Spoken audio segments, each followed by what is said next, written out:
the summer of 2024, I took a rowboat from the Little Spokane River to the Pacific Ocean. This was an adventure I had put off for far too long. Life, like the river, has a way of leading to unexpected places, and it's easy to become lost in stagnant waters. I wanted to get back to something simple, the goal of reaching the ocean and finding the simple joy of a life set adrift. Come with me, and I'll share with you what I found. The trip started with a walk to the river from my parents' house and childhood home. The send-off committee.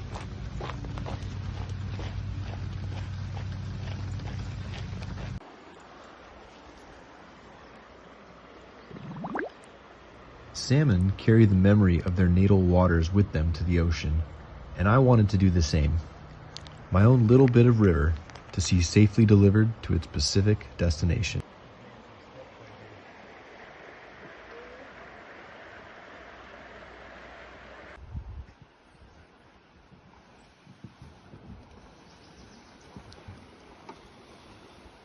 All right, there he goes. Run after. Woo!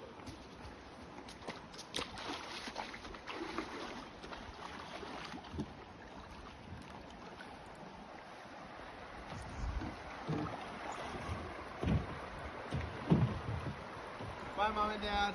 Bye, buddy. Love you. Yeah. Safe travels.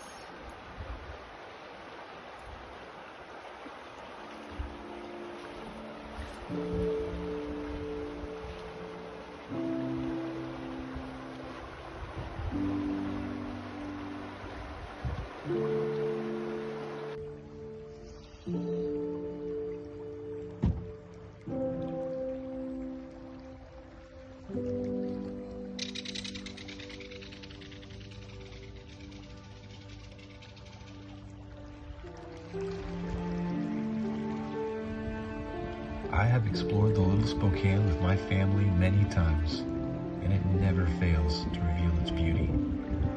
The water is life itself, and it seems like all things either come from it or are drawn into it.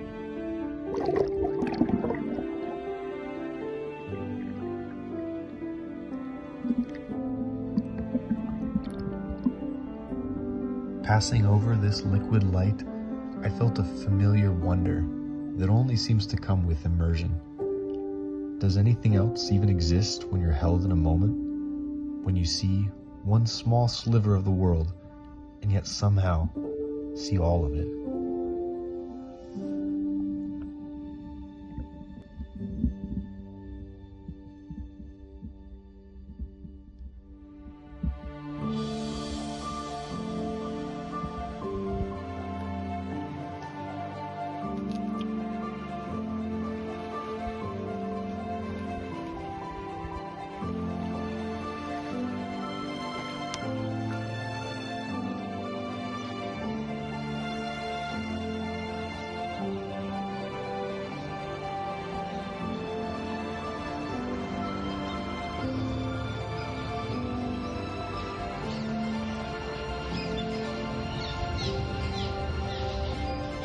That first day saw the end of the Little Spokane and the beginning of Long Lake. My aunt and uncle live here, and we celebrated the 4th of July while I prepared to set off again in the morning. Make wise choices. Love you, miss you. Bye, honey. You as well make wise choices on the river. I'll be tracking you. Yeah, me Go. too. Be like me, don't make wise choices. We can't wait to hear all about it. And there he goes. There you go. Bye. That's awesome. Hey, y'all. Peace out. Mwah. Have fun. I'd wave, but I can't. I dare you. Wave with your paddle. There you go.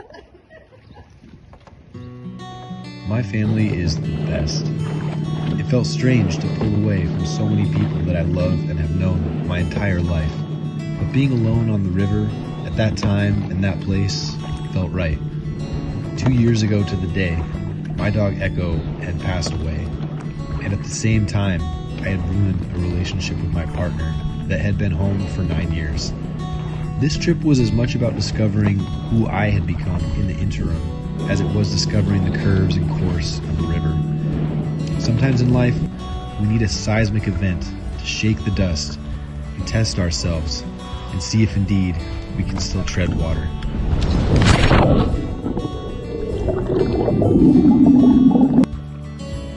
I spread the last of Echo's ashes that day and was happy to let parts of myself go as well. Life guarantees only change, but I do think that if we look, there's always a new companion waiting to join us, and that is an encouraging thought.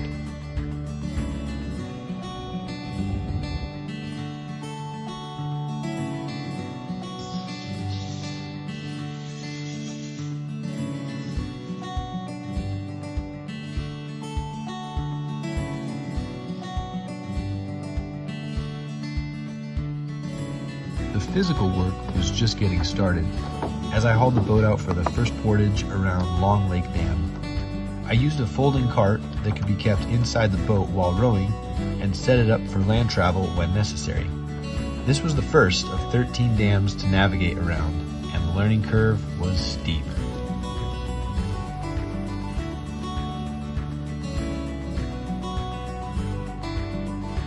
Fortunately, I had lots of friends along for the journey, and along with some very understanding private property owners, we started the hike to the downstream side of the dam.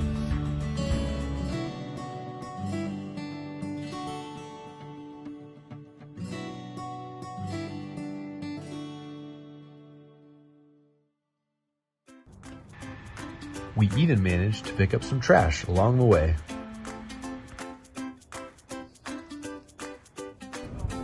It was a relief to make it to the other side, especially since I broke a wheel getting out there and Dad almost had to come rescue me. The trip was full of hitchhikers, and I was happy to let this bomber fly take a rest as we moved along.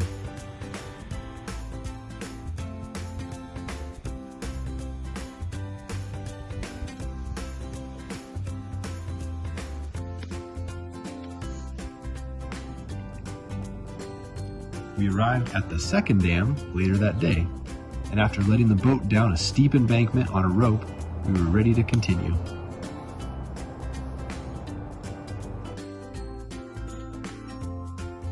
Walleye like this was a welcome treat, and we caught one most nights to make a delicious ramen dinner.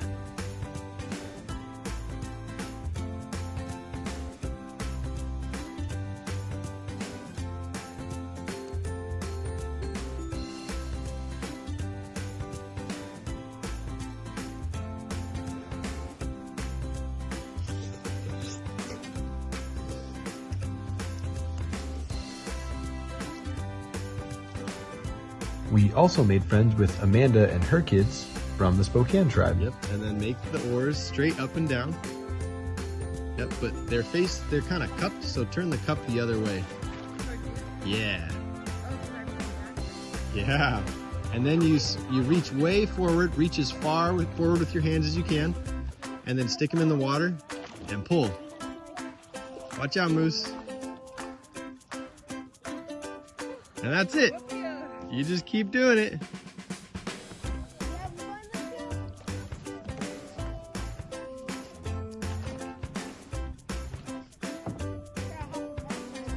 Yeah, she's got it. Of course, there's always mechanical problems, but luckily, a rowboat isn't too complex to fix.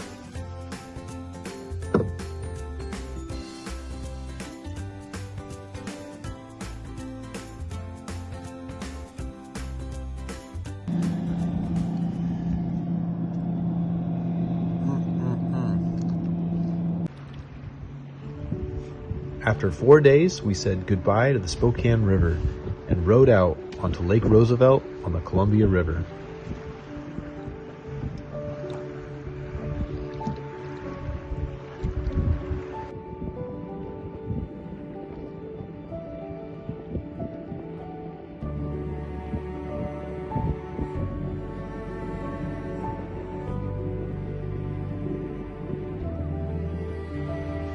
These darkling beetles were notorious for blundering into camp, but they're herbivores and pose no threat.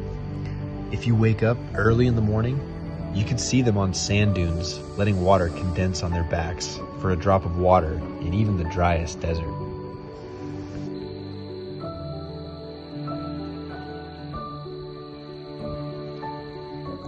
Few sounds can relax like the chirp of crickets and whispering waves on the beach.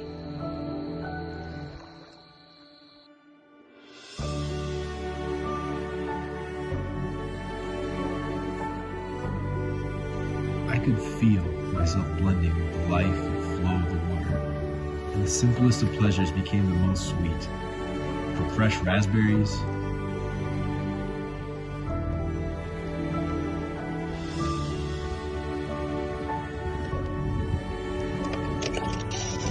to Costco-sized bags of dried mangoes.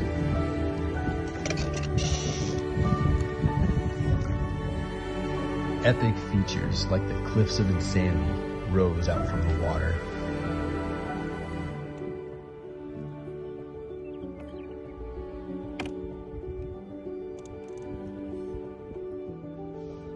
I found myself getting lost in simple wonders, like the prism of light folded by waves, and came to realize that sometimes being lost is exactly where you're meant to be.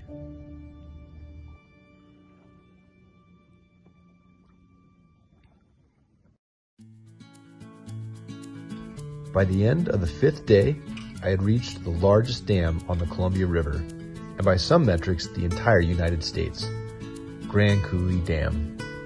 There's enough concrete in this structure to make a sidewalk around the entire equator, twice. For many, this dam marked the end of the Great Depression, as thousands of workers flooded in to complete the project, which was spurred by the demands of World War II and power-hungry aluminum smelting plants. As impressive as the dam was, I couldn't help but be distracted by my favorite arachnid, a jumping spider. This little guy has quite the view, and luckily, the eyesight to appreciate it. At night, there's a laser show projected on the 550-foot spillway. It highlights some of the dam's controversy, showing how 3,000 indigenous people were displaced from their homes as the dam flooded the river, and how salmon and sturgeon have been blocked from traditional spawning grounds.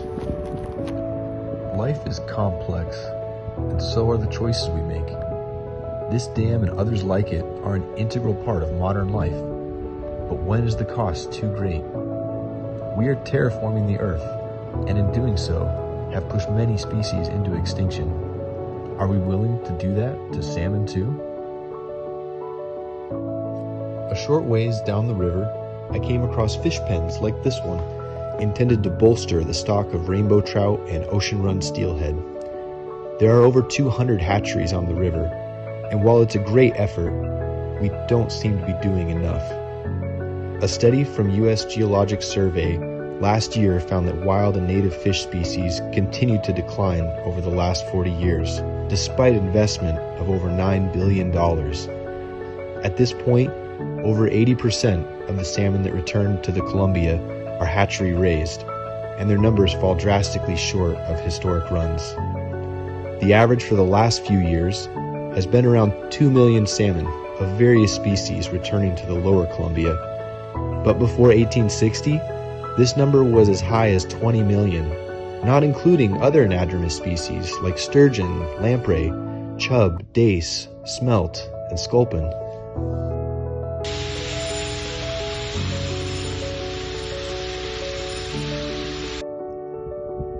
The waters below the fish pens smelled foul with excess waste and feed in the water, and I couldn't help but feel a little hopeless for a way of life that seems forever changed.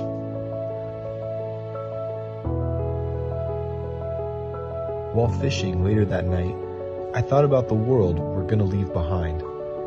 We obviously care about the health of the river, but is it enough to ensure that future generations will know the thrill of reeling in a big fish and playing a role in the ecosystem we're all a part of?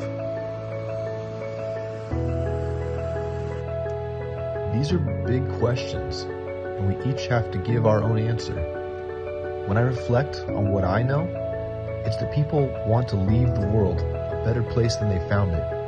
And we're willing to work hard to make it happen if the vision is there. I'm hopeful that the river can be revitalized in ways we can scarcely imagine.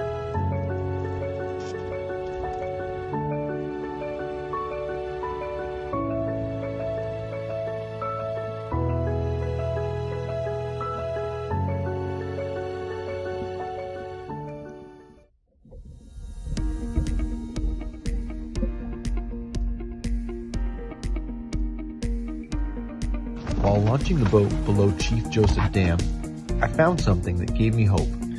King and sockeye salmon were here trying to make their way upstream. Some of these salmon have been released by the Colville and Spokane tribes, who have recently revitalized an effort to reintroduce salmon to the Upper Columbia. Currently, no salmon can make it past Chief Joseph or any other dam I had passed. But this is evidence that salmon can return this far, and we should continue to find ways to let them get further. With enough effort, even the Little Spokane could have salmon spawning again, a sight that hasn't been seen in over 100 years. These are big challenges, and I had some of my own roadblocks to fix. While launching the boat, I dropped it on a rock and punched a hole in the forward bulkhead. The Council of the Cretaceous was called to order, and the decision made to patch the hole and move on.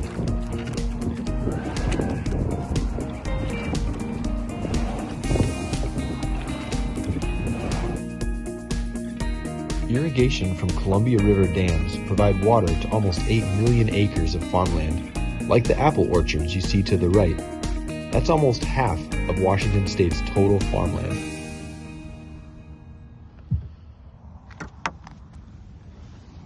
Poor guy.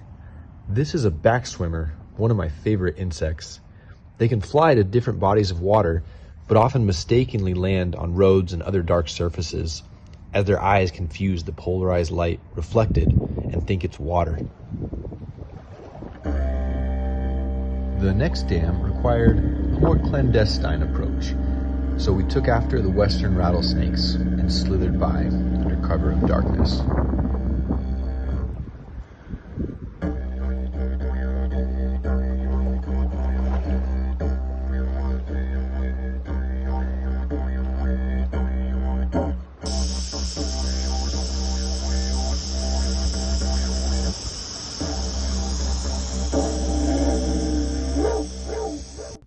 It had been a hot trip, and there was no sign of change as we reached the next dam after a stop in Vantage for lunch with my parents.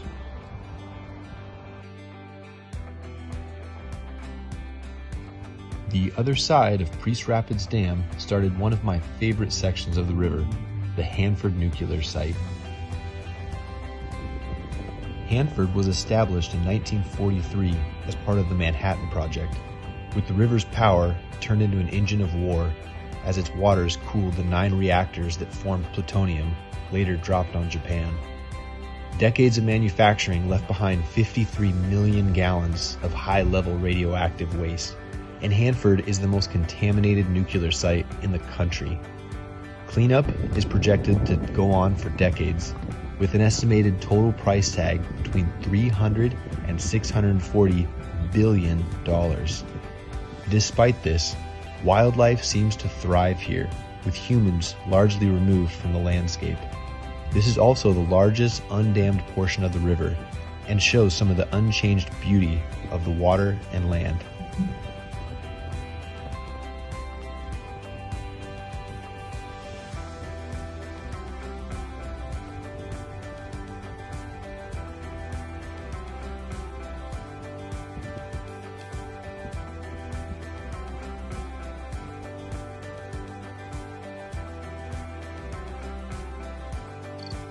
I counted dozens of species of mayflies and caddisflies in huge concentrations seen nowhere else on the river. Deer and birds were everywhere, and I even saw 2 behemoth sturgeon slide out from under the shadow of my boat in the clear water. It felt like I had discovered an American Serengeti, and made me grateful for wild places, even if the radioactivity kept me from eating any fish. I didn't want to leave, but I still had my water to deliver. So the next step was to row through the Tri-Cities and on to the last 4 dams in the lower Columbia Gorge.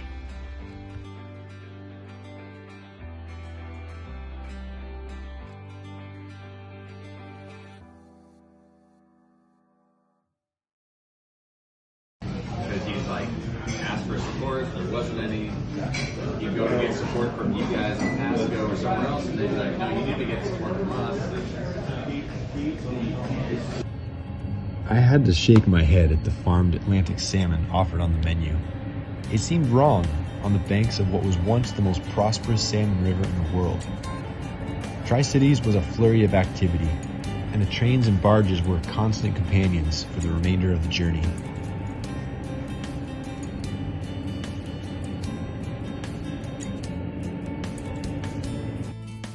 McNeary Dam provided a bird's eye view of its fish ladder that allows salmon and other species to swim upstream.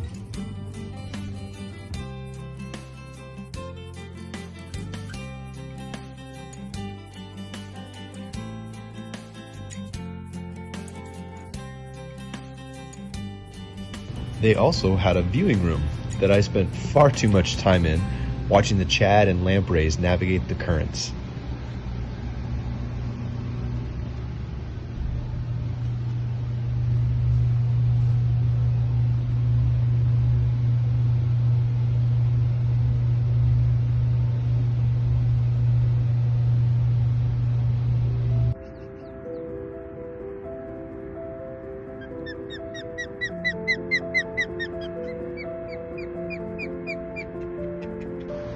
Ospreys were a constant sight along the river, though they never quite warmed up to me passing by.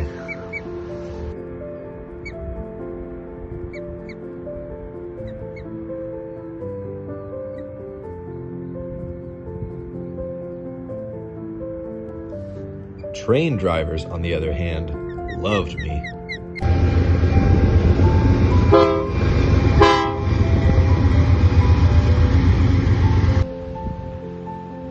These platforms, once built by tribes around the Columbia, used to be used to spear and net salmon. It's a practice still in use today, though I only saw people catch smallmouth bass with fishing rods. Sturgeon are ancient fish that have existed since dinosaurs roamed the earth. The largest ever caught on the Columbia River was a white sturgeon like this that was over 1,000 pounds. Their numbers are also in decline.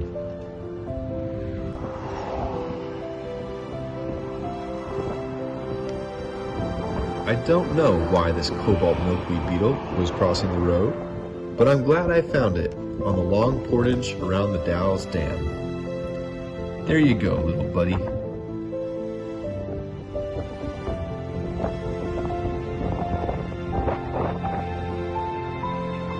Several forest fires were burning in the area, and this helicopter pilot would wave as he made trips dropping water on the flames.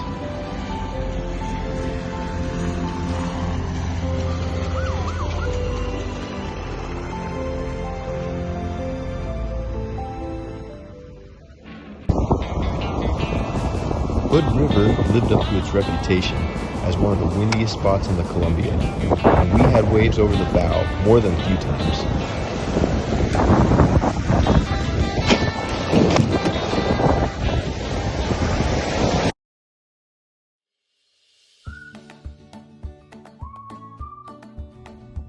The wind calmed down eventually, and we made our way to the final dam of the trip.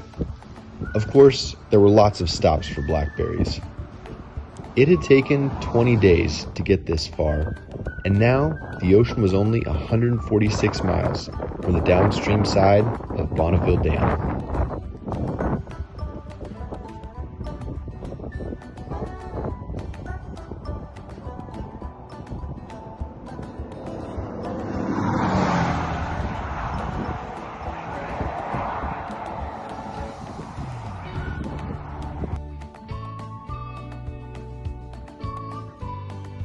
It had been an epic trip thus far, and as I made my final camp before reaching Astoria, I was grateful for the experience to see so much of the river that is such an important part of the Pacific Northwest.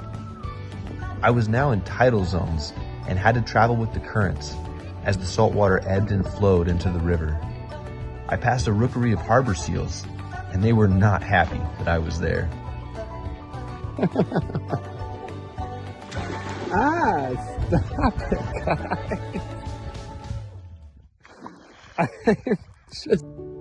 I had finally reached Astoria.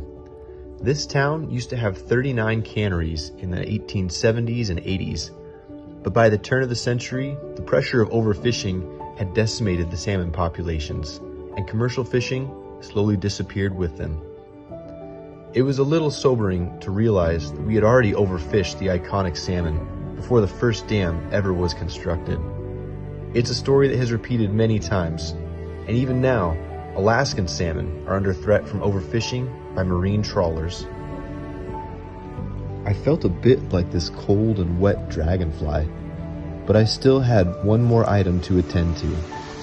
With another day's row, I reached the mouth of the Columbia and was ready to give my piece of the little Spokane River back to the Pacific. It had been 25 days since I left home, and so much had happened in the space between.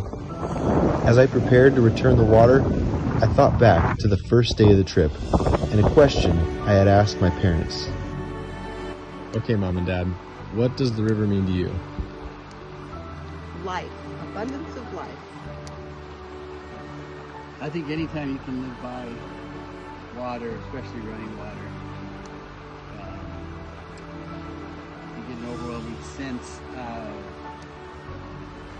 the creation that God has blessed us with. Rivers and streams and lakes and oceans all just represent how blessed we are to live where we live. And the sound is pretty cool too. I do agree. The sound is pretty cool. The river is life. As I returned the water, I felt a deep sense of connection that the water brings to all life on this planet that we share. I hope we can continue to find ways to protect it and promote the life that is all around us. Thank you for watching, and never stop exploring.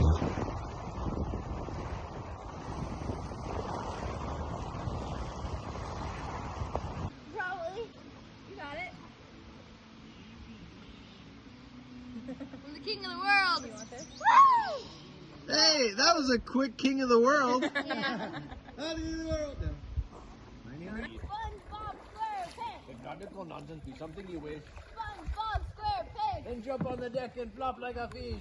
SpongeBob SquarePants. SpongeBob SquarePants. SpongeBob SquarePants.